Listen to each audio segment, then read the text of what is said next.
Et le livre des Actes des Apôtres, disais-je, met l'accent sur la Pentecôte et comment la Pentecôte a équipé les premiers chrétiens qui sont devenus des témoins et qui sont allés partout dans le monde pour annoncer, n'est-ce pas, la bonne nouvelle. Le livre des Actes des Apôtres nous rapporte comment les disciples comme Jean, comme Pierre, comme Paul, comment ils ont travaillé, comment ils ont annoncé l'évangile à Jérusalem, en Judée, en Samarie, aux extrémités de la terre. Nous trouvons tout ça souligné dans le livre des Actes des Apôtres. Le livre des Actes des Apôtres aussi souligne l'importance du don du Saint-Esprit. Le don du Saint-Esprit qui équipe le témoin, le disciple, qui nous guide, qui nous enseigne et qui nous sert de conseiller, qui nous sert d'aide. Nous trouvons tout ça dans le livre des Actes des Apôtres. Le livre des Actes des Apôtres nous encourage aussi à travers tous ces miracles, signes, prodiges opérés par les disciples. Nous sommes encouragés en découvrant que nous servons un Dieu vivant. Ce n'est pas un Dieu de Baal, un Dieu mort, mais un Dieu vivant, un Dieu réel, un Dieu qui travaille. Et d'ailleurs, Jésus a dit, je travaillerai avec vous et je confirmerai ma parole en la faisant accompagner par des signes, par des prodiges. Le livre des Actes des Apôtres nous montre aussi l'importance d'obéir à la parole de Dieu et la transformation qui en résulte comme conséquence. Alors, le résultat de tout ça, c'est ce que nous lisons dans Actes chapitre 17, verset 6, où l'on nous dit, ces hommes qui ont bouleversé le monde entier sont arrivés ici aussi à Thessalonique. Ça, c'est une déclaration merveilleuse qui résume d'une manière péremptoire le travail que la première Église a fait. Ces hommes, c'est-à-dire que ces disciples, ces hommes ordinaires que Jésus a pris à gauche, à droite, il les a enseignés, il les a équipés et ils sont allés comme témoins dans le monde entier. Et le résultat, c'est qu'ils ont mis le monde sens dessus, sens dessous. Et la première question que je vais poser à mon invité aujourd'hui, c'est de savoir, pasteur Jean-Baptiste, est-ce que l'Église aujourd'hui, nous pouvons dire, tu me réponds par oui ou non, est-ce que notre Église contemporaine, l'Église d'aujourd'hui, elle est semblable à cette Église que je viens de décrire tout à l'heure? Ma réponse est sans surprise, c'est non. C'est non. Alors vous l'avez suivi, c'est non. Donc l'Église aujourd'hui n'est pas semblable à cette Église des Actes des Apôtres. Alors c'est quoi le problème? Et ce sera ça l'intérêt de notre émission aujourd'hui. Nous allons aller méthodiquement. Nous allons prendre des passages clés du livre des Actes des Apôtres et progressivement, je vais poser des questions à mon invité et il va répondre et nous allons commenter. Merci donc de nous suivre et merci de partager surtout cette émission.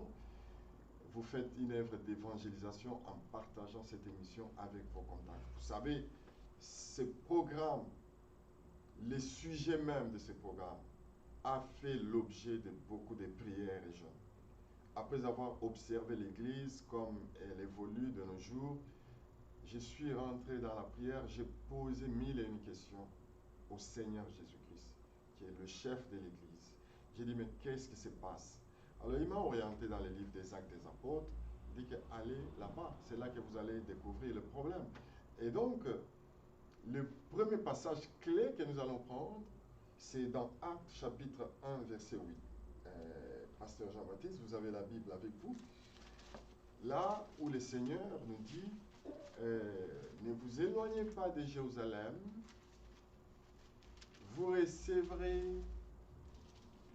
la puissance quand le Saint-Esprit descendra sur vous et vous serez mes témoins, en commençant par Jérusalem, Judée, Samarie et à toutes les extrémités de la terre. Et on a vu ces jours-là, lorsque le Saint-Esprit est descendu, On a vu ce qui s'est passé ces jours-là à Jérusalem, dans la chambre haute, où les disciples étaient réunis. Actes chapitre 2, Actes chapitre 1, verset 8. On nous dit, restez, ne vous éloignez pas de Jérusalem. Ça, c'est le Seigneur qui donne les ordres à ses disciples qu'il a formés pendant 3 ans. Ils l'ont vu travailler. Et il a dit, je m'en vais auprès du Père, mais restez d'abord à Jérusalem pour recevoir le revêtement de la puissance. Alors vous allez commencer le travail que je vous confie, d'aller faire de toutes les nations mes disciples. Matthieu chapitre 28, verset 19 à 20. Allez, faites de toutes les nations mes disciples. Mais restez d'abord à Jérusalem, vous allez recevoir l'équipement spirituel. Alors, vous allez être mes témoins à Jérusalem, Judée, Samarie, et jusqu'aux extrémités de la terre. Alors, Pasteur Jean-Baptiste, est-ce que l'Église aujourd'hui connaît cette expérience de la Pentecôte? Est-ce que vous, les pasteurs, est-ce que vous faites passer les membres de vos églises par cette expérience de la Pentecôte pour qu'ils reçoivent cet équipement spirituel et qu'ils deviennent des véritables témoins? Est-ce que vous pouvez dire vraiment, honnêtement, que les membres des églises que vous dirigez sont des véritables témoins là où ils sont? Si je veux prêcher dans ma propre chapelle, je dirais oui. Mais si je vois l'église comme l'église universelle, je dirais qu'il y a encore beaucoup de petits problèmes. L'église actuellement n'a pas réussi à former les vrais disciples de Jésus-Christ. Et pourquoi? Oui. La première chose commence d'abord par l'acte même de la Pentecôte. Est-ce que le chrétien a-t-il compris ce qui s'était passé le jour de la Pentecôte? Qui avait la responsabilité de lui faire comprendre ça? Mais c'est ça, je parle, parce que nous parlons de l'église. Tout à fait, tout à fait. Est-ce que l'église actuelle, l'église que nous dirigeons, a-t-elle compris ce qui s'était passé réellement à la Pentecôte? Parce que dans tout ce que Dieu fait, il y a un message. Et chaque fois que ce message n'est pas bien compris, alors on peut passer dans la spéculation. Et la spéculation amène toujours à l'égarement et à certaines erreurs. Quel était le message là? Voilà. Lorsque Jésus quittait ses disciples, même avant, il leur avait promis que le Saint-Esprit viendrait. Il leur avait promis qu'il sera avec eux. Bien qu'il partait, mais il disait, je serai toujours avec vous. Oui. Alors, la fête de la Pentecôte, selon les Juifs, célébrait un événement majeur. C'était, bien qu'on l'appelait la fête de la semaine, mais dans la tradition juive, cette fête se référait au jour où, donc après 50 jours donc, de la délivrance du peuple d'Israël de l'Égypte, jusqu'au temps où ils sont arrivés au mont Sinaï, où Dieu est descendu et leur a parlé.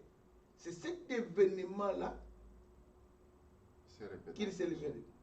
Alors, c'est le même événement, se répétait le jour de la Pentecôte. Je veux essayer d'épingler ça dans quelques minutes, parce que ça sera vraiment notre base. On dit, le jour de la Pentecôte, ils étaient tous ensemble dans le même lieu. Tout à coup, il vint du ciel un bruit comme celui d'un vent impétueux. Il remplit toute la maison, ils étaient assis. Oui, ils étaient pas assis. Des langues semblables à des langues de feu leur apparurent, séparées les unes des autres, se posèrent sur chacun d'eux. Ils furent tous remplis du Saint-Esprit. Ils se mirent à parler en d'autres langues selon que l'Esprit leur donnait de s'exprimer. Et vous verrez que on dit ceci. Comment les entendons-nous dans notre propre langue à chacun, dans notre langue maternelle? Alors, on a énuméré un peu. Donc, Luc a énuméré les tribus, les langues qui étaient là, où les gens qui s'étaient rassemblés à Jérusalem, Oui. pouvaient entendre ces gens-là.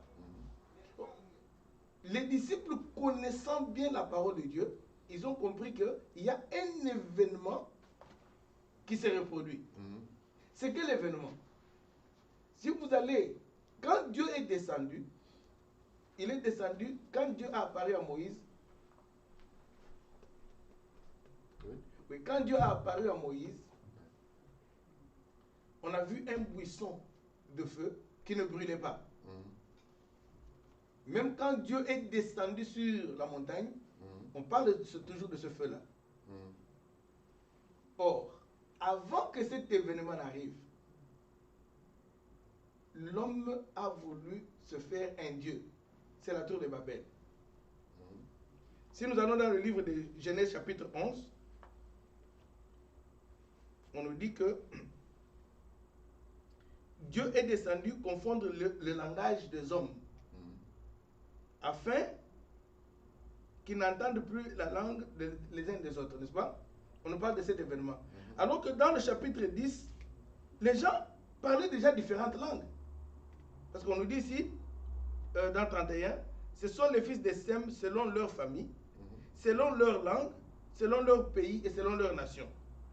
Toutes les familles des fils de Noé, selon leur génération, selon leur nation, et ceux deux sont sortis des nations qui se sont répandues sur la terre. Donc ils avaient déjà des nations, ils avaient chacune sa langue. Mais à la tour de Babel, Dieu est venu confondre le langage. Pourquoi? Parce que les gens ont construit les ziggourats, donc un temple, avec une mauvaise pensée de se faire un nom. Non de faire le nom de Dieu, mais de se faire un nom. Ils ont dit, allons, bâtissons-nous une ville, une tour dont le sommet touche le ciel, et faisons-nous un nom, afin que nous ne soyons pas dispersés sur la face de la terre. Donc, la motivation de la recherche de Dieu était de se faire un nom, de se glorifier soi-même. Donc, appeler Dieu dans leur vie comme un objet qui va leur aider à se glorifier, pour que eux, leur gloire puisse monter. Et c'est ainsi que Dieu a confondu le langage. Alors, ce qui s'est passé le jour de la Pentecôte, ce n'est pas en vain que Luc mentionne d'abord que ça fait était des flammes de feu. Donc Dieu est descendu. Il ne s'est pas posé sur eux. Parce qu'avant, le Saint-Esprit se posait sur le prophète et puis il pouvait le guider. Mais ici, c'est indwelling. Donc, il vient demeurer ensemble avec eux. Donc, Dieu vient demeurer. Et puis, maintenant, il rétablit le langage pour que les hommes parviennent à l'unité. Parce que ce n'est plus l'évangile. L'évangile n'est plus destiné à Israël seul, mais c'est à toutes les nations. Alors, il doit utiliser un langage qui doit nous unir. Donc, avec le Saint-Esprit et la bonne nouvelle de Jésus-Christ, c'était le nouveau langage qui devait nous unir tous. C'est ainsi que vous verrez dans tout ce que les apôtres disent, ils disent maintenant il n'y a plus d'acception. Il n'y a ni juif, ni grec, tout ceci. Nous sommes devenus une seule famille. Est-ce que maintenant, nous parlons le même langage? Non, nous avons interprété ceci comme étant le parler en langue. C'est-à-dire les gens viennent à l'église, comme avoir bu du feu, ils parlent. Non, ici on dit c'était la langue maternelle que chacun pouvait comprendre. Donc, le glossa, en grec, glossa c'est une langue, c'est-à-dire une langue parlée par les hommes, une langue maternelle. Donc le message de la Pentecôte, c'était l'unification. Oui, c'est-à-dire que ce message doit aller partout dans le monde. Oui. Pour que le message aille partout dans le monde, il y aura unité.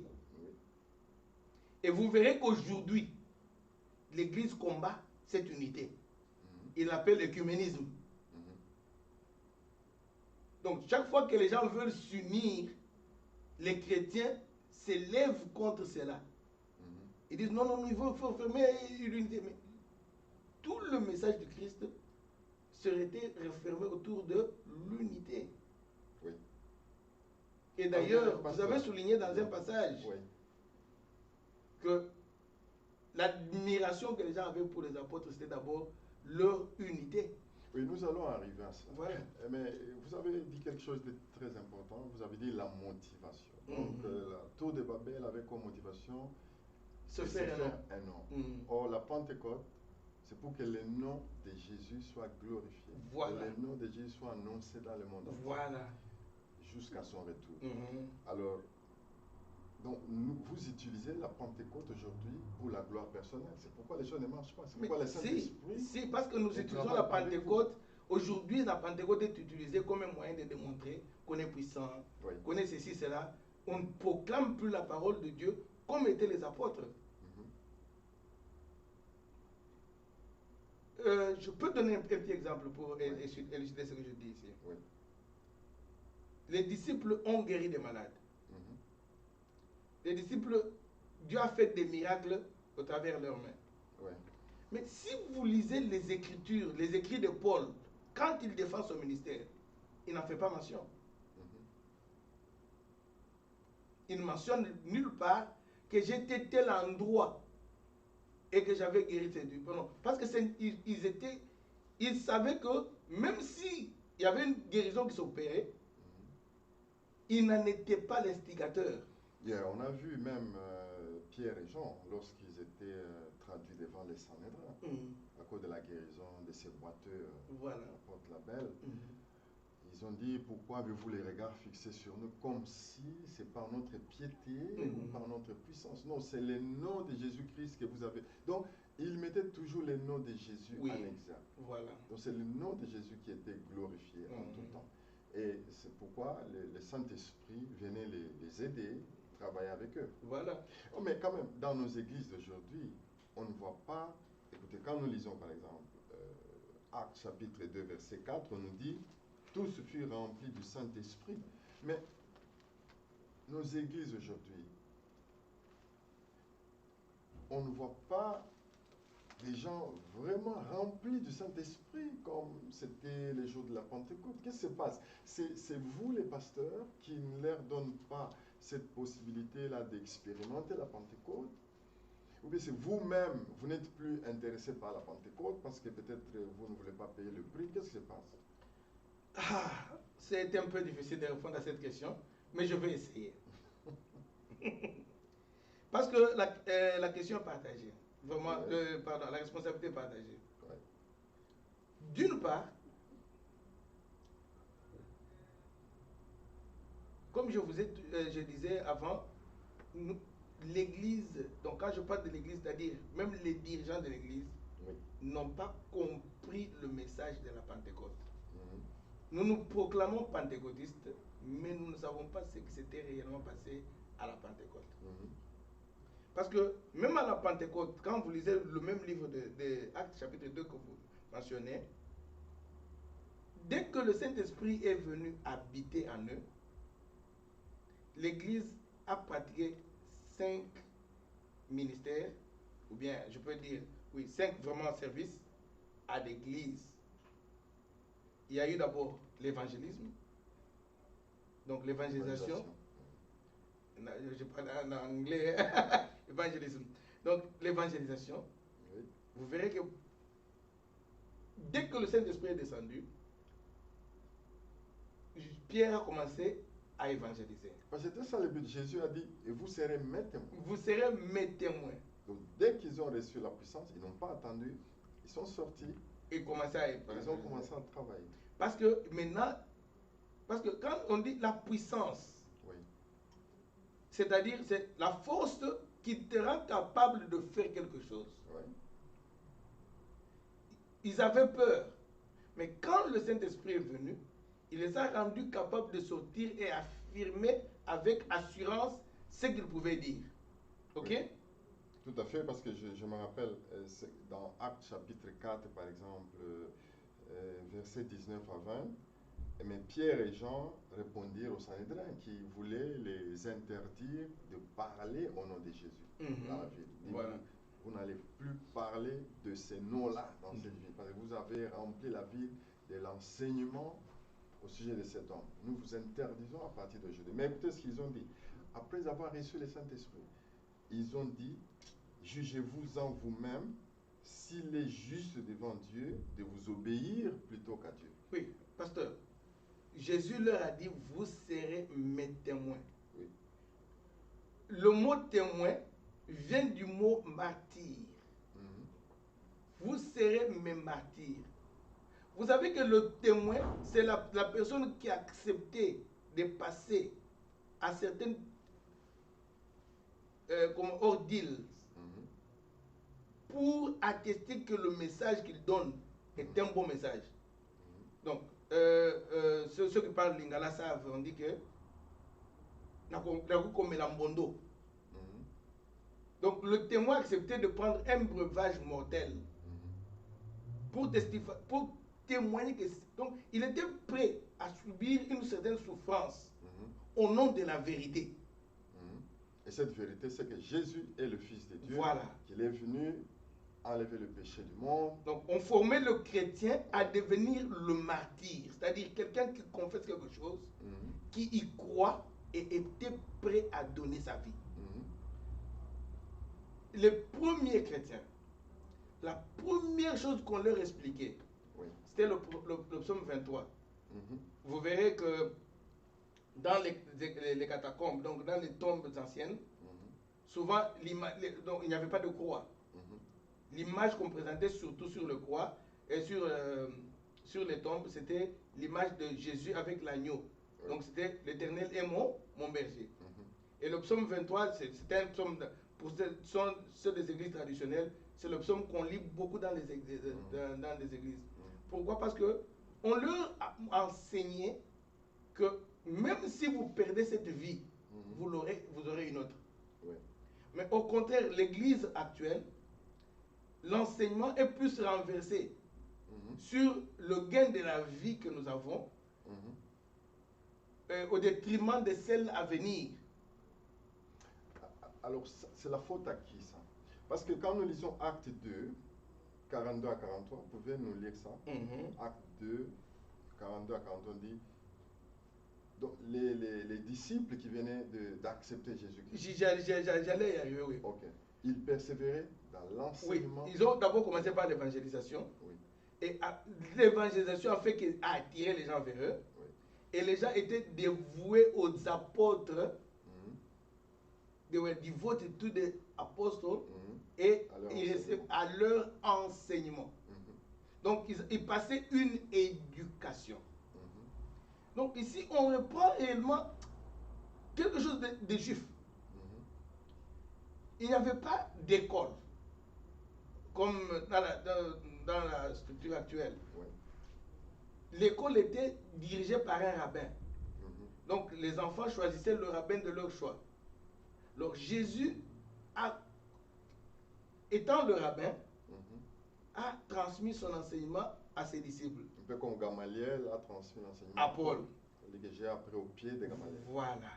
Donc Gamaliel, c'était aussi... Maintenant, les disciples qui venaient se mettaient au pied des apôtres pour recevoir l'enseignement. Parce que Jésus a dit, vous avez donné un passage très, très important. Allez, faites de toutes les nations mes disciples, enseignez-leur. Donc l'enseignement ne se révèle pas. L'enseignement se transmet.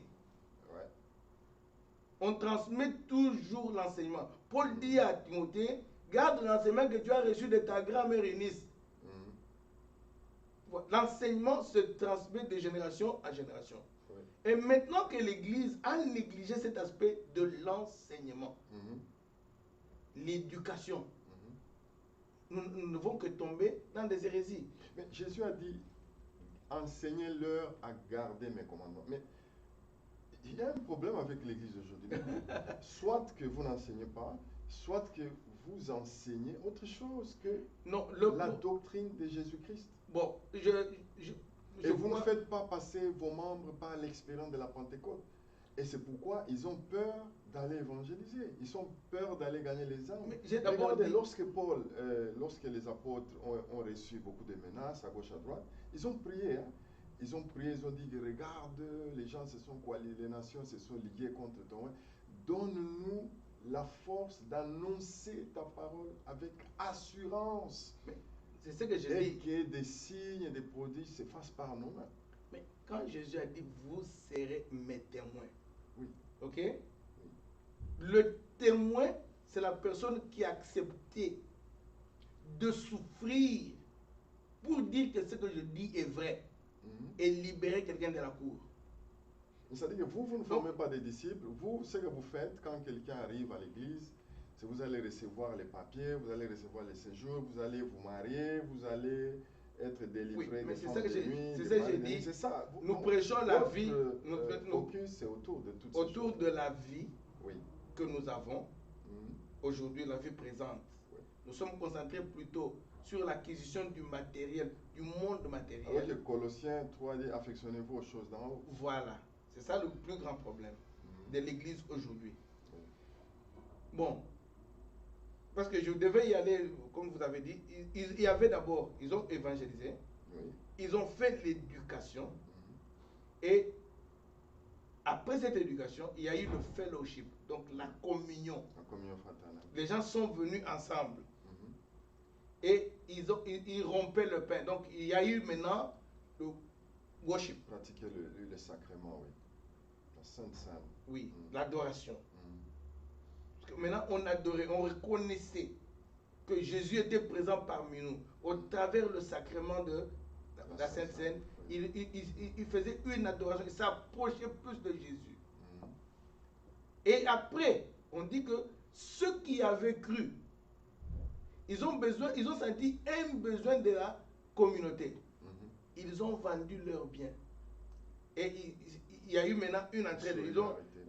L'Église forme maintenant la solidarité et forme les services pour entraider tous les autres dans la communauté afin d'y aller.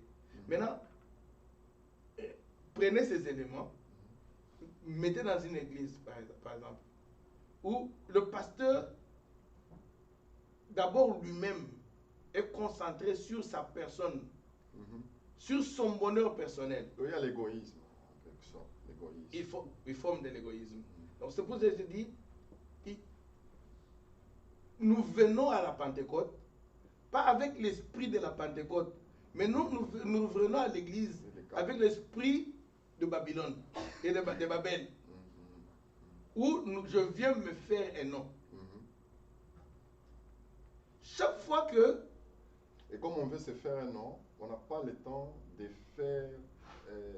les disciples. De faire des disciples et de les faire passer aussi par l'expérience de la Pentecôte. Non, parce on qu'on veut que ça soit quelque chose. Oui. C'est moi. On s'attribue la gloire. Yeah. Donc, lorsque l'homme s'attribue la gloire, Dieu s'éloigne de lui. Ouais. Et nous parlons de Jésus, mais sans fondement en Jésus. Oui, comme la Bible dit, il y en a qui prêchent par cupidité, il y en a qui prêchent pour des intérêts personnels, mais Christ n'est pas moins prêché. Oui. Donc c'est ce qui se passe aujourd'hui. Oui. Donc, ici, dans Actes 4 et 12, par exemple, on nous dit, les saluts n'est en aucun autre. Ça, c'est les apôtres qui répondent, disent, sachez-le. Mais le salut n'est en aucun autre. Vous nous faites des menaces, c'est bien, mais sachez-le que le salut n'est en aucun autre, car aucun autre nom n'a été donné parmi les hommes pour qu'ils soient sauvés, si ce n'est le nom de Jésus. Donc, encore une fois, c'est le nom de Jésus qu'on élève en toutes circonstances. Jésus nous a enseigné à prier. Oui. Il dit, quand vous priez, dites notre Père qui est aux cieux. Que ton nom soit sanctifié. Que ton règne vienne. Que ta volonté soit faite sur la terre comme au ciel. Pasteur, un jour, invite-moi, nous allons parler de cette prière.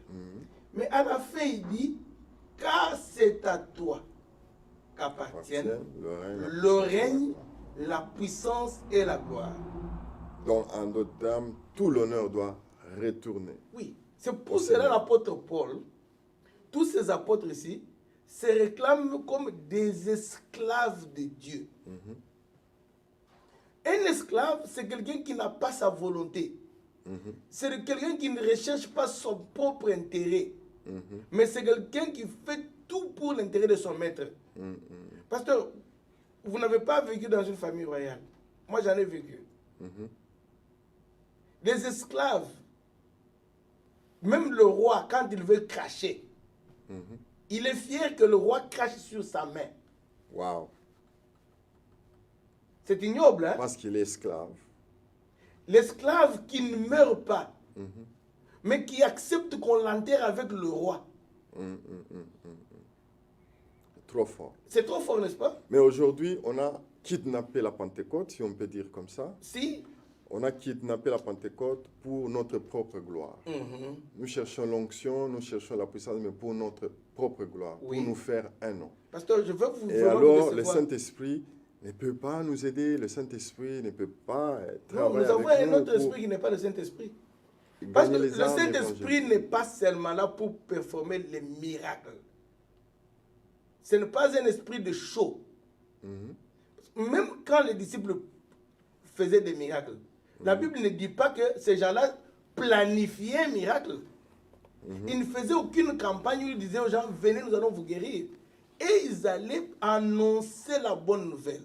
Et Dieu donnait des signes qui les étonnaient même eux.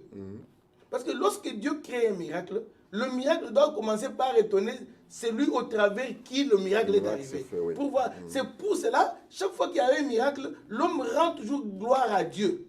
Mais maintenant, nos miracles que nous faisons, ça rend gloire à nous-mêmes.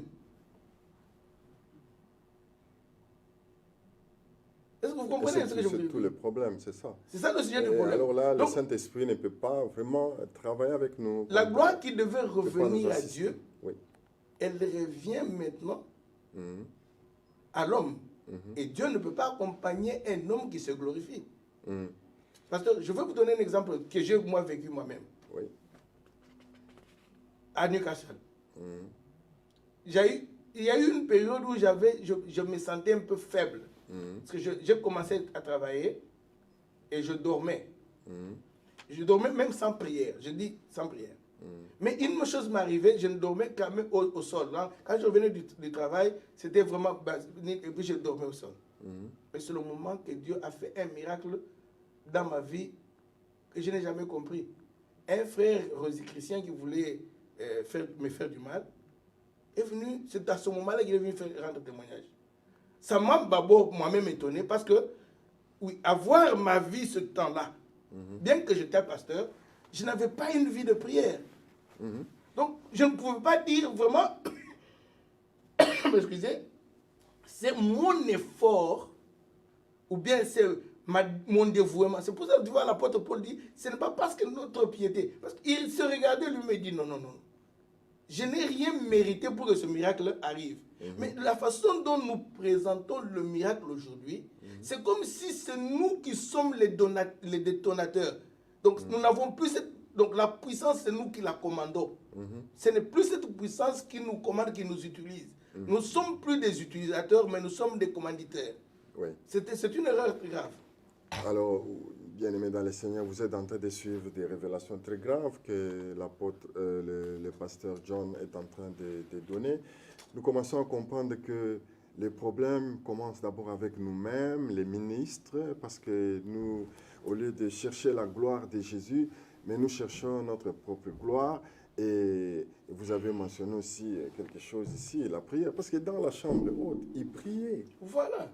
Ils priaient. Mais aujourd'hui, l'Église prie. L'Église, je ne connais pas un moment où l'Église prie comme aujourd'hui.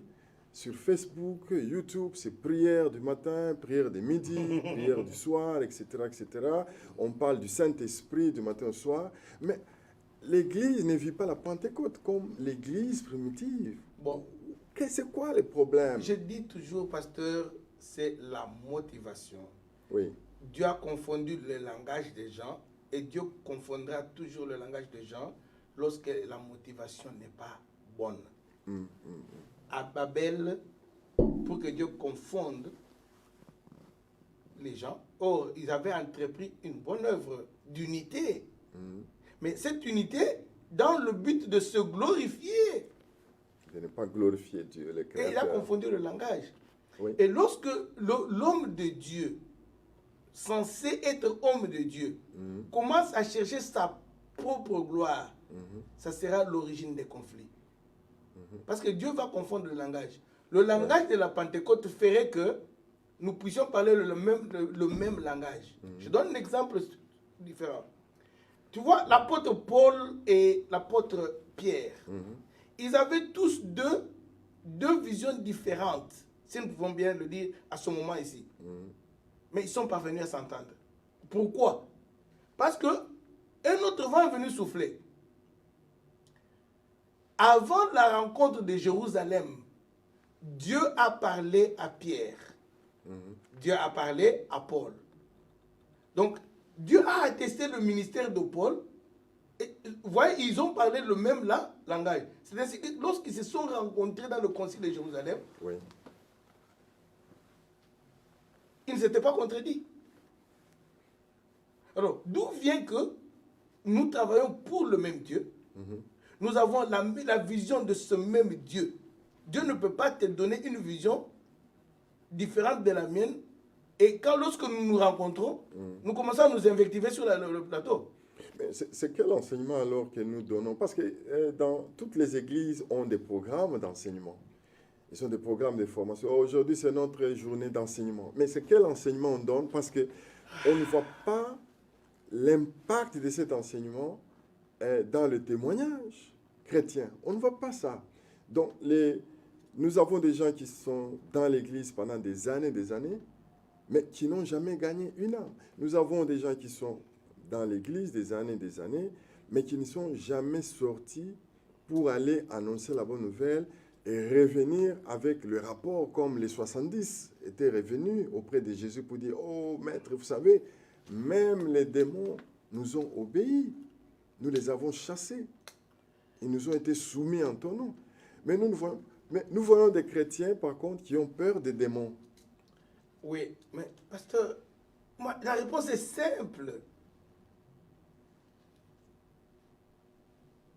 Est-ce que nous présentons d'abord Jésus-Christ au peuple de Dieu? Mais c'est qui que nous présentons alors? Nous nous présentons nous-mêmes. Vous suivez? Donc nous nous présentons nous-mêmes. Oui, mais non, nous ne présentons pas Jésus. Mais écoutez ce que les apôtres ont dit. Les saluts n'est en aucun autre. Oui. C'est Jésus que vous avez crucifié, mais que Dieu a ressuscité d'entre... Là, c'est pendant qu'on est en train de les menacer. Oui. Mais que Dieu a ressuscité d'entre les morts. C'est en son nom et en son pouvoir que cet homme, vous voyez, est guéri devant vous. Voilà. Pourquoi nous avons des conflits? Lorsque il y a une compétition, l'Église aujourd'hui, c'est compétir. Je donne un exemple typique. Dans nos églises actuelles, est-ce que nous sortons à l'extérieur pour aller prêcher? C'est la question que j'ai posée. Parce que lorsque l'Église primitive a reçu l'équipement spirituel que le Seigneur avait promis, elle est allée affronter les gens de toutes les couches. Elle est allée affronter les gens de toutes les couches. Elle est sortie. Voilà. Elle est allée affronter les gens. Voilà. Et on a vu des gens se convertir. On a dit, dans Acte 2, on vous dit, le Seigneur ajoutait chaque jour à l'Église le nombre de ceux qui étaient sauvés. Ça veut dire que les gens étaient sortis, ils ont annoncé, comme le Seigneur lui-même l'a dit dans Luc chapitre 24, que le pardon, la repentance et le pardon des péchés seront annoncés dans le monde entier. Ils sont sortis, ils ont annoncé sous la puissance du Saint-Esprit, et on a vu les résultats, c'est ces conversions massives des gens qui viennent dans l'Église. Mais aujourd'hui, ce qui se passe, c'est quoi?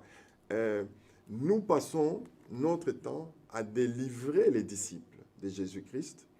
Nous les délivrons chaque jour, chaque matin, à midi, le soir. Nous disons que la délivrance est progressive. Donc, l'Église est devenue le centre des délivrances. Alors que l'Église est appelée à aller délivrer les gens. Tous ces gens qui ne connaissent pas Christ. Parce que la Bible dit, c'est pour cela que le Fils de l'homme a apparu, pour détruire les œuvres des ténèbres. Les disciples sortaient, ils allaient dans la ville, ils allaient dans les villages, ils annonçaient Christ, ils rencontraient l'opposition des féticheurs, des magiciens. On voit les magiciens se convertir. Et puis, ils revenaient au temple pour s'équiper encore une fois, se rééquiper, après avoir dégagé l'énergie, tu vois un peu. Mais nous, ce n'est pas le cas.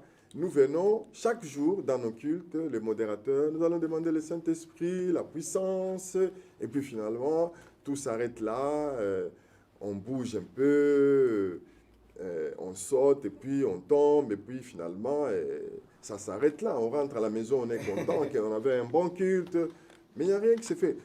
On ne voit rien. Pasteur, je pense que tu n'es pas en train de me comprendre. Non, non, je vous suis. Ok. Je vous suis très bien. Parce que l'objectif de l'émission, c'est de nous amener à une remise en cause. Nous nous sommes écartés. Voilà. Disons-nous des choses clairement. Oui. Nous nous sommes écartés du vrai enseignement du christianisme. C'est quoi le vrai enseignement? Je veux y aller. Je vais donner des exemples pour te prouver. Les chrétiens. Je parlais du feu du Saint-Esprit, n'est-ce pas? Oui. Qui était descendu. Et ce feu pouvait signifier quoi? C'était Dieu qui était descendu sur les gens. Mais aujourd'hui, nous invoquons le feu du Saint-Esprit pour aller détruire nos ennemis. N'est-ce pas? Donc on fait comme les disciples ont dit à Jésus, comme ils ne t'ont pas reçu en Samarie, autorise-nous à invoquer le feu d'en haut, nous allons les parce que nous avons une autre image du feu. Oui. On ne sait pas que ce feu qui était descendu là, c'était Dieu qui était descendu à l'homme. Maintenant, comme nous connaissons notre feu ici, nous lisons le verset, mais nous le prenons littéralement, on applique le feu et Jésus sur leur a nos dit, ennemis. vous ne savez pas de quel esprit vous êtes animés. Voilà. Moi, je suis venu sauver ces gens, et vous voulez que les feux descendent et les consument. Pourtant, il a dit, priez pour vos ennemis. Aimez vos ennemis. Oui. Et nous prions back to sender. Est-ce biblique? Non. Chaque jour ici dans nos églises, nous prions. Nous brûlons les gens. Les gens que Jésus est venu sauver. Voilà. Il a dit, ma volonté que personne ne périsse, mais que tous soient sauvés et qu'ils parviennent à la connaissance de la vérité. Bon, ça, ce sont ces gens que nous tuons tous les jours. Je vais donner 2 ou 3 exemples de certains enseignements qui font la rage dans nos églises, mais qui ne sont pas bibliques. Allez-y. Positive thinking, la pensée positive. Oui. Si vous avez votre internet ici, mettez seulement positive thinking origins. Ça va vous dire que c'est une science de New Age. C'est d'où vient la science chrétienne, d'où tire cette origine de la science chrétienne et tout ça. Donc pensez positivement, niez la maladie en toi, niez ceci en toi. Mais la Bible nous explique que non, nous sommes des esclaves de Dieu. Nous sommes liés à la volonté de notre maître. Jésus dit à Pierre, quand tu étais jeune, tu t'es saigné la ceinture et tu allais là où tu voulais. Maintenant, quelqu'un d'autre va te tenir et t'emmener là où tu ne veux pas aller. Bon, maintenant, si ma pensée reste positive, ma pensée veut que moi, je m'établisse ce que je veux, comment est-ce que je peux affronter les événements futurs, la persécution qui peut venir pour que la parole de Dieu fasse ce que Dieu a attendu de faire? Regarde un peu. Donc, et le chrétien aujourd'hui, si tu dis, ah, toi tu fais, non, toi tu parles négativement, je ne veux pas que tu parles négativement de moi. Non. Et crois que c'est la parole de Dieu. Dans aucun verset, parce que nous parlons des actes des apôtres, aucun apôtre ne s'est référé à tout ça. Et parce que notre foi est fondée sur les apôtres et les prophètes. Mais on ne voit pas les apôtres. C'est pour ça que je vous ai dit, nous nous sommes écartés de l'enseignement. Parce que nous avons négligé l'enseignement du Christ. Les gens aujourd'hui s'élèvent contre les gens qui vont étudier la parole de Dieu. On dit non. Mais parce qu'on dit que les premiers disciples, c'était des gens sans instruction, des hommes ordinaires, sans instruction, et que Jésus a équipé, etc. Bon, ça, c'est une façon de dire. Peut-être Paul et peut-être Luc, mais les autres, là, c'était des gens sans instruction, donc ils n'ont pas étudié. Écoutez. D'abord, ces gens, Jésus les a pris de Galilée. Galilée était une contrée où il y avait la pêche, on peut dire la pêche professionnelle, la pêche pas artisanale, comment on dit encore, la pêche industrielle. Ouais. C'était des grands industriels du poisson. Donc quelqu'un qui peut, quand on dit que Paul avait des bateaux, des pirogues, tout ceci, Pierre, pardon, avait des pirogues, Un opérateur économique. c'était un opérateur économique. Matthieu, c'était un collecteur Matthieu d'impôts. était un collecteur d'impôts. Donc, comment quelqu'un qui travaille Voilà. au service des impôts, il peut Mais seulement ne à la pas être- différence de Paul, Oui. Paul, lui, s'était appliqué à l'école de Gamaliel. Comme on sélectionnait les enfants, c'est comme quelqu'un qui a fait la distinction. Parce que selon eux, il y avait ceux qui faisaient la distinction. Et vous verrez toujours que quand les hommes qui distinguent se croient plus intelligents que les autres, même s'ils ont été dans une même classe. Ok?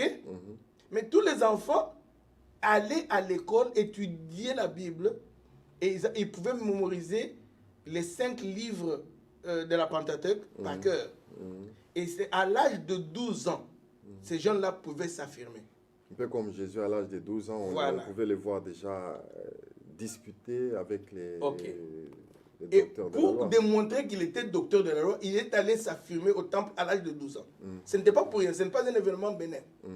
Et de deux, Jésus, on l'a appelé rabbin, rabbi, c'est-à-dire un enseignant. Le rabbin choisissait les disciples. Il les regroupait par le groupe de 3, ça faisait 12. C'est pour ça que vous voyez, il en avait 72. Donc c'était une école. C'est pour cela dans le livre de Matthieu chapitre 11 verset 28, il dit « Venez à moi dans mon école ». Donc c'était une école où il a Tout formé. ce qui est fatigué, chargé, je vous donnerai, prenez mon joug, Prenez mon joug. mes commandements. Oui, sont d'autres doux. versions disent « mon école, venez à mon école Oui. ». Pour bien dire. Ok. Maintenant, après 3 ans, vous avez été à l'université ici comme moi, 3 ans de cycle, vous devenez licencié. C'est pourquoi Pierre, parce qu'il avait la face. Comment Pierre avait-il la facilité de lire un rouleau comme, parce que le rouleau n'était pas écrit comme la Bible aujourd'hui. Hein? Oui, c'est extraordinaire parce Non. que des gens sans instruction, Oui. mais qui est capable de lire et puis de nous dire des choses très graves Oui. à partir de Pasteur, Joël tu vois- et tout ça. Et, tu vois la et ça, Bible. c'est pas quelque chose qu'il est allé mémoriser, non. Sur le coup, il se dit non, ces gens ne sont pas ivres. Non. Non, c'est ici, c'est que les prophètes ont dit. Pasteur, comment comprenez ça. d'abord ce que je veux dire. Oui. Le rouleau n'était pas comme la Bible aujourd'hui. C'était des grandes... Et qui n'avaient ni verset, ni titre.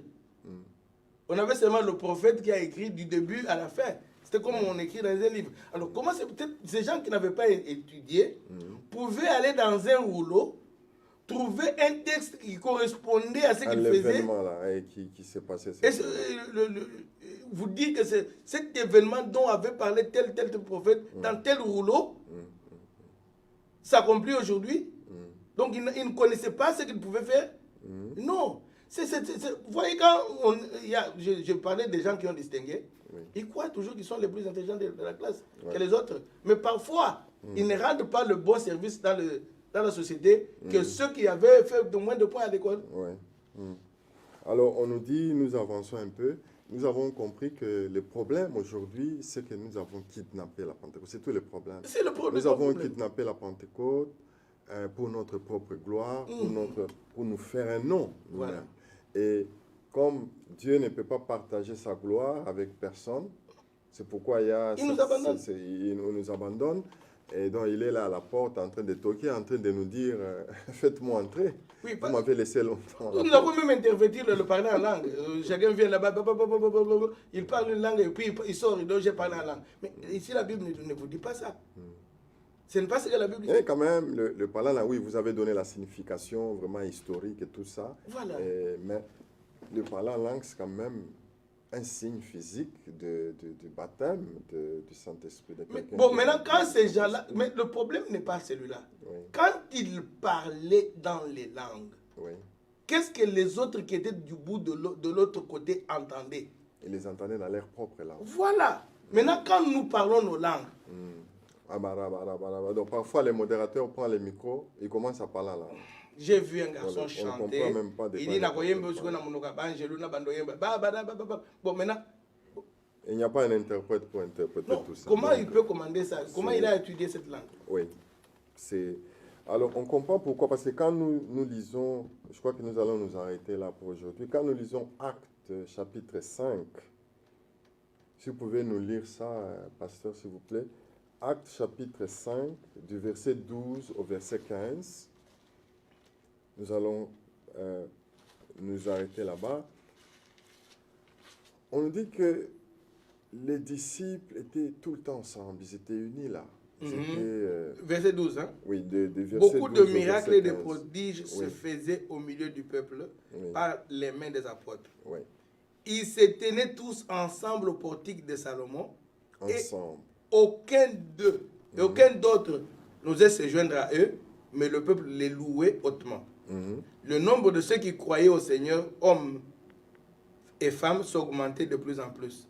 En sorte qu'on apportait les malades dans les rues, qu'on les plaçait sur des lits et des couchettes, afin que lorsque Pierre passerait, son nombre au moins couvrit quelques-uns d'eux, et la multitude accourait aussi des villes voisines à Jérusalem, amenant des malades et des gens tourmentés par des esprits impurs.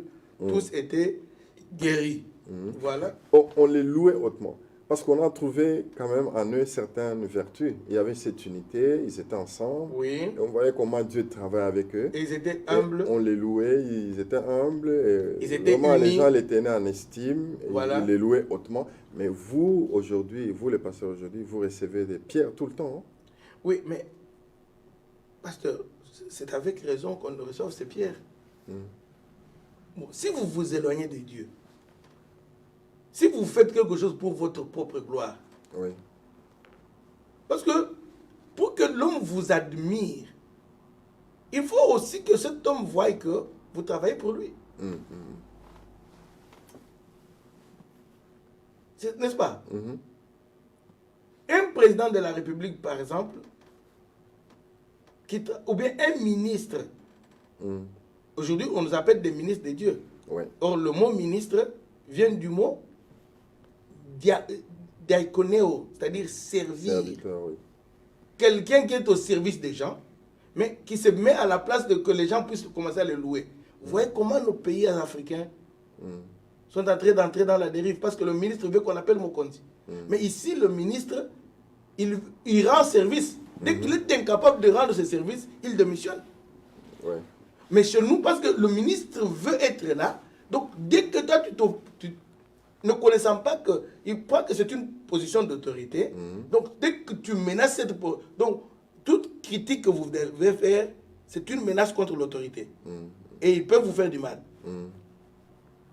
Et vous verrez qu'un homme de Dieu actuellement, si vous lui apportez un conseil, il risque de vous traiter en ennemi. Et surtout s'il trouve que ce conseil rencontre certaines de ses faiblesses. Ouais, ouais. Au lieu de l'aider à corriger. Parce que tu verras que Pierre a été corrigé par Paul. Mais il ne s'est pas fâché, il n'a pas gardé non contre Paul. Ouais. Il écrit même dans d'autres lettres. Et que Paul l'a réprimandé en public. Hein. C'était en public. Et il dit non. Paul écrit certaines choses que les gens ne comprennent pas. Il a défendu Paul. Mais aujourd'hui, on se vilipende à la télé. Je viens là, je fais toute une émission pour insulter le pasteur François. Et bon, croyez-vous avec ça que nous pouvons avoir une dignité? Et d'ailleurs, quand nous regardons bien aujourd'hui, les concepts d'église locale et l'église universelle n'est pas bien compris, n'est pas bien appréhendé. Parce qu'aujourd'hui, ce qui se passe, c'est tellement malheureux. Et nous allons le voir quand nous allons aller peut-être dans les chapitres qui vont suivre, mais ce sera peut-être prochainement.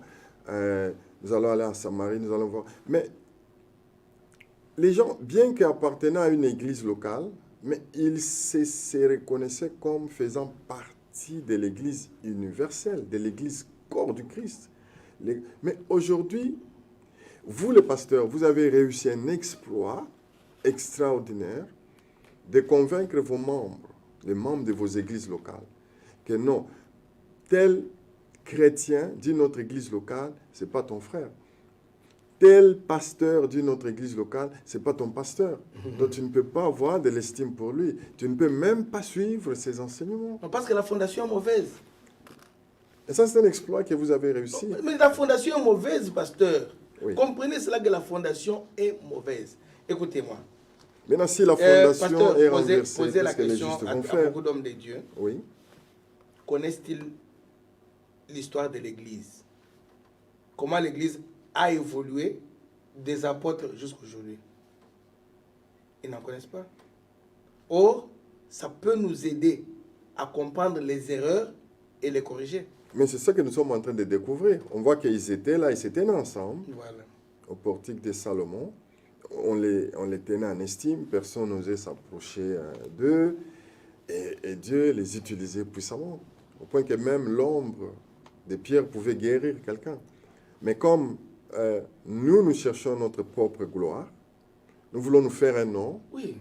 comme les gens de la tour de Babel, alors le Seigneur nous a abandonnés. Si. Donc la Pentecôte n'est plus notre expérience de Non, tous les c'est- jours. Oh, le livre des Actes des Apôtres a comme focus la Pentecôte. Oh, C'est la Pentecôte. Et la Pentecôte avait pour objectif l'unité de l'humanité. Non seulement Pas ça, la mais aussi division de la l'humanité. propagation de l'évangile. Oui, mais Le c'est- témoignage chrétien. oui, ce témoignage devait... Parce que maintenant, la bonne nouvelle est ouverte aux nations. Mhm. Dieu a utilisé le peuple d'une seule langue. Maintenant, il va utiliser les gens de différentes langues, de différentes cultures. Il devait avoir un langage qui leur devait être commun à eux tous.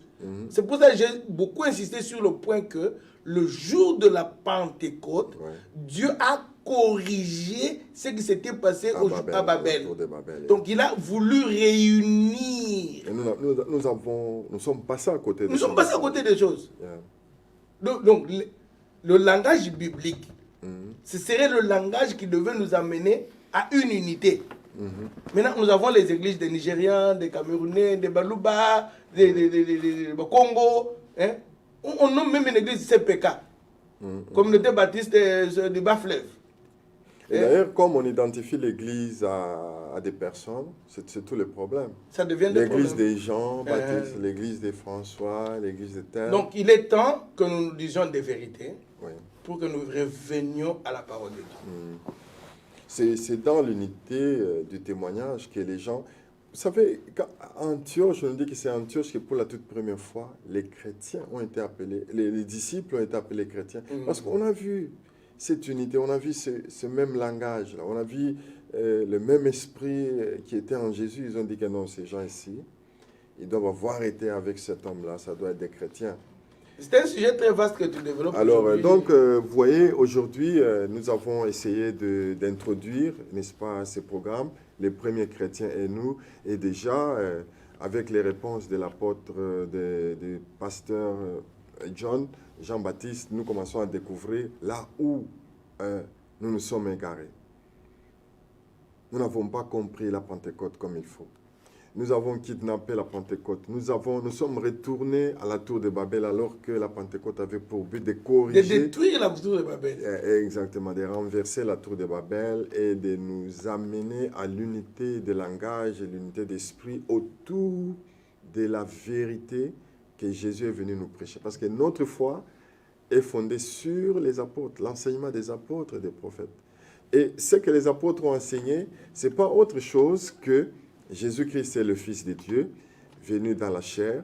Vous l'avez crucifié, mais Dieu l'a ressuscité d'entre les morts. Nous en sommes témoins. Et c'est en son nom que ces messieurs que vous avez connus comme boiteux de naissance, il est guéri devant vous. C'était ça le message. C'est pas autre chose. Alors, mais aujourd'hui, l'Église est un peu introvertie. C'est-à-dire que nous passons tout le temps dans les 4 bâtiments en train de nous délivrer continuellement, en train de prophétiser sans cesse. Et finalement, alors que la sorcellerie est en train de gagner du terrain, toutes les mauvaises choses sont en train de remplir notre ville. Ça remplit Et même l'église. nous sommes là, et le mal est même entré dans l'église, quoi. Et nous sommes incapables, nous sommes impuissants, parce que nous avons laissé dehors le chef de l'église. Je me rappelle cette église d'Apocalypse 3, là, où Jésus est en train de frapper à la porte. Il dit, faites-moi entrer, vous m'avez chassé. Et comme vous m'avez chassé, j'ai retiré la Pentecôte. Et vous allez vous débrouiller vous-même. Et les résultats, c'est ces déceptions que nous rencontrons, cette inefficacité sur le plan des enseignements, sur le plan du témoignage chrétien. Et je crois que là, nous nous sommes vraiment écartés de la mission première pour laquelle l'Église a été établie sur la terre. Jésus, avant de monter au ciel, il a dit aux disciples, restez à Jérusalem, vous allez recevoir l'équipement spirituel et vous allez être mes témoins. Allez prêcher la repentance, le pardon des péchés. C'est ça que Jésus veut voir nos églises locales faire. Et quand les églises locales travaillent ensemble, je me rappelle, j'ai un petit frère qui est évangéliste, ils vont tout le temps, il a le Bumbashi là, ils vont tout le temps faire la mission. Et il me dit toujours, quand ils arrivent quelque part, ils travaillent avec les églises locales. Donc, ils associent les églises locales, ils expliquent aux églises locales ce qu'ils sont venus faire. Et chaque église locale apporte sa pierre pour que la croisade puisse réussir. Et lorsqu'ils ont fini la croisade, ils ont gagné les âmes, ils les distribuent entre les églises. Donc, ils laissent la charge aux églises de se répartir, ces gens-là. Et ils partent, ils ont fait leur travail. C'est ça que nous devons faire. Mais aujourd'hui, nous voyons la ville où nous nous trouvons. L'église n'a aucun impact. Les gens préfèrent venir dire aux gens que le pasteur François n'est pas digne. Venez chez moi, c'est moi qui ai un bon enseignement. Maintenant, c'est quoi? Et c'est tout ça qui fait que le Saint-Esprit nous abandonne. Merci. Et le Seigneur Jésus se retire et nos églises deviennent et nous si forçons faibles. les miracles maintenant, nous commençons à forcer, faire tomber les gens par force. Ouais. Nous forçons des choses. Et pourtant, ces choses devaient se faire sans effort. Automatiquement. C'est automatique. Tu vois, les gens disaient, oh, mais si l'ombre peut traverser seulement mon frère, il va guérir. Non, ce n'est pas Pierre qui a dit aux gens, venez, mon ombre va vous traverser. Non, les gens eux-mêmes ont dit non, ça. Les gens ont senti. Donc, Dieu va instruire les gens à poser des actes eux-mêmes. Oui. Alors, nous sommes arrivés pratiquement à la fin de cette émission. J'espère que vous avez aimé cette émission, qu'elle vous a édifié. Nous avons reçu, nous avons posé des questions directes au révérend Jean-Baptiste.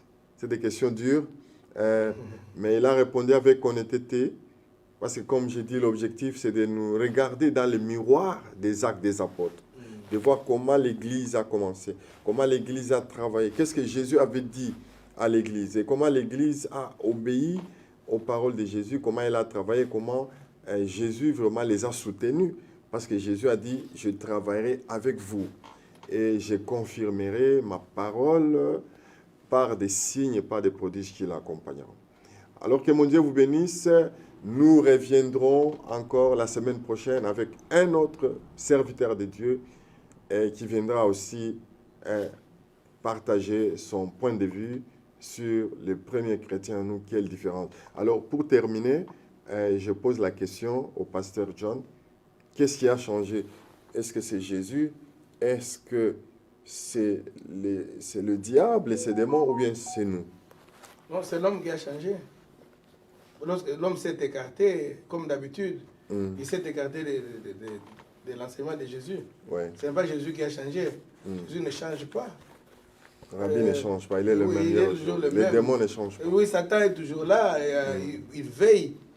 Donc, nous nous sommes écartés du vrai enseignement de Jésus. Ce que nous devons faire, c'est de nous faire encore, de reprendre notre Bible, la lire et comprendre exactement.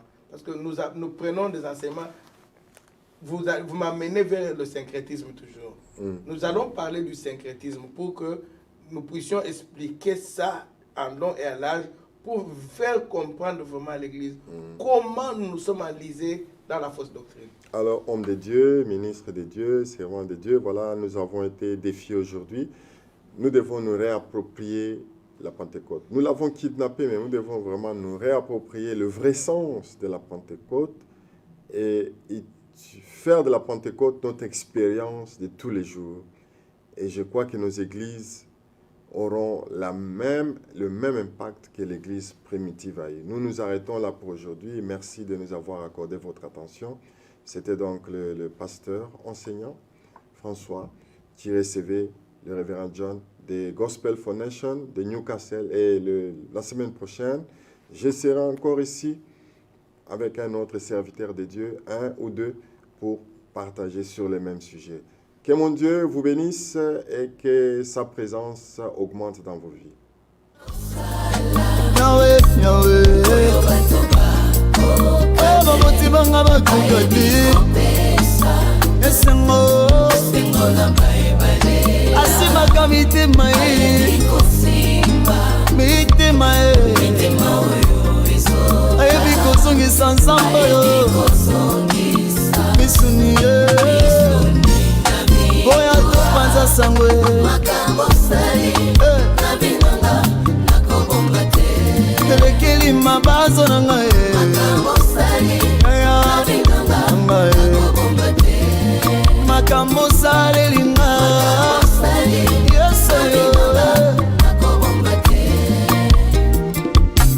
Tu as fait le projet de bonheur et non de malheur, na vie na ngai.